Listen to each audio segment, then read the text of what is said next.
right, y'all. So I guess we're gonna go into this Vlogmas for the very first one of the holiday season. So I'm not gonna do a certain amount of days, but this is definitely a Vlogmas type of ideation, especially because we just are into that particular type of upcoming season.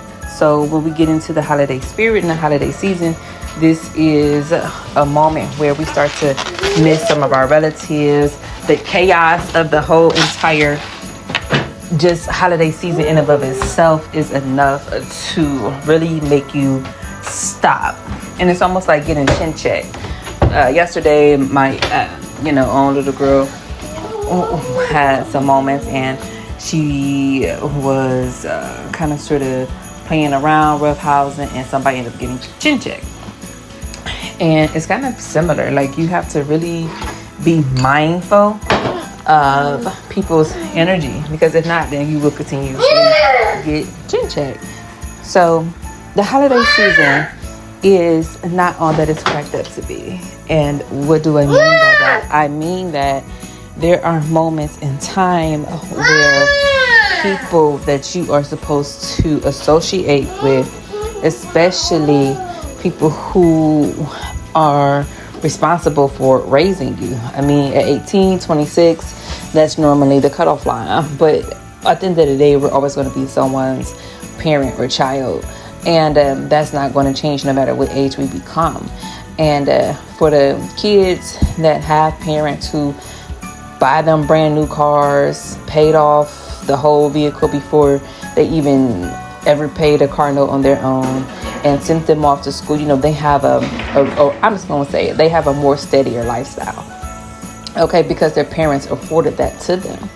Now, when you grow up poor and impoverished and in ghetto vicinities like I did, then you have to understand that your family now becomes a liability.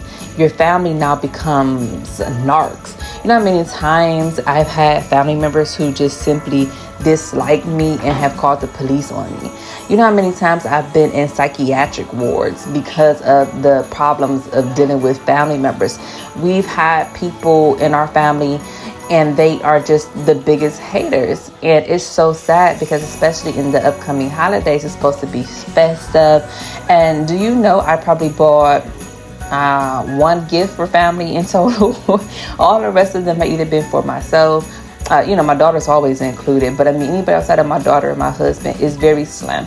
Okay, if anybody, like I said, probably just our brand space's owner's mom, and that's it. And even moms have to understand that eventually you're doing more harm than good by carrying on with people who really don't. Well, I'm not going to say that. I'm going to say with people who are really innocent to the ways that things are.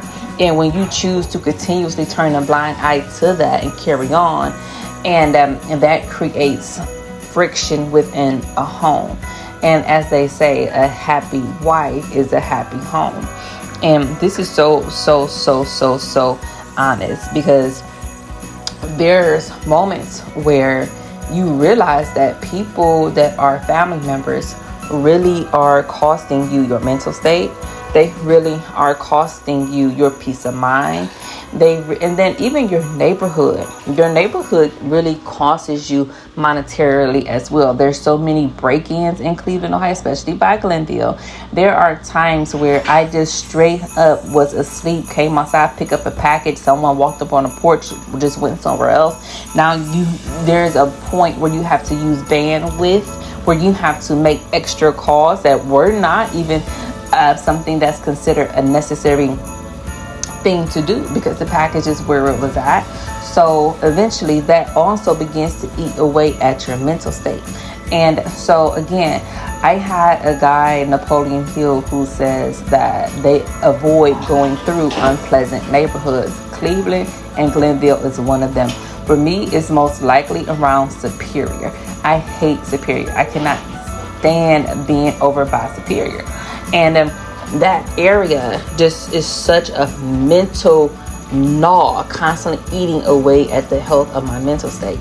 So I don't go that way, period. Whenever I drive, nobody's going that way because I'm in control of the vehicle at that particular point in time. And it's sad that if I really went ahead and said what I thought, if I go down that route, what's over there at the other end of it? Family. Crackhead ass out family members that we try to include in the holiday get-togethers or dinners or celebrations, and all it ever does is create more chaos. So eventually, we just stop talking. I have a family member who understands that they have access, so sometimes they'll misuse it because they're crackhead. They're not understanding that their behavior is a hindrance to find that your mental state is going to remain healthy, and that's just not the case. So you expect someone to give you a call. I give you an example. I called the police on one of my family members. I was just extremely frustrated. This person just was continuously causing a problem, so I called the police. And the police came, and I realized in that moment, wow, I never even stopped and thought to call my uncle or whoever because some girls will say your op is your auntie, your op is your uncles, or your op can be your cousin. Like, encourage one another's dreams, your cousins in first and second and thirds. But how often do we take the time out to really do those things? So now you have to be really mindful that when you are not doing those things, then what are you doing? You're causing obstacles in place of manifestation of what a result of a achieved goal looks like, and therefore that is what causes the relationship to disintegrate, or what causes one's mental state to feel as though now you've become so accustomed to this person treating you badly that whenever you know that they're going to be there, you make sure that you're not. And I hate to say that your family members, or that some of these instances have been very accurate and true, because some of the girlies can kind of sort of say those things and then get away with it. And then it'll be your fault because of your own behavior and choices. And then you have those moments where you really realize that, I really cannot call a crackhead in the moment of something that's going on because you're the problem. So now I have to go to a person that's a little clear-headed, a person that's a little stable, a person that's less wobbly on the roads. Like, that idea stems from really knowing that you are a real problem. You are sincerely causing deep rooted and seated issues. And by the time that you're done, you're going to be like, yeah, no wonder I didn't call you. And this is exactly why you are silly and mature minded. So I say it to say, ladies, if you've been there, trust me, I have already been through that similar situation. Keep going, tough it out, be tough as nails. Even when the going gets easy and you're like, oh, okay, I'm gonna take a moment. Nope. Just always assume they're coming around the corner. Okay. So that way you can stay vigilant. And what I mean by stay vigilant is as though you refuse to allow complacency that they're gotten better to allow you to let your guard down. Even if they are on the up and up and they on the men and men, that's Tasia, get from over there.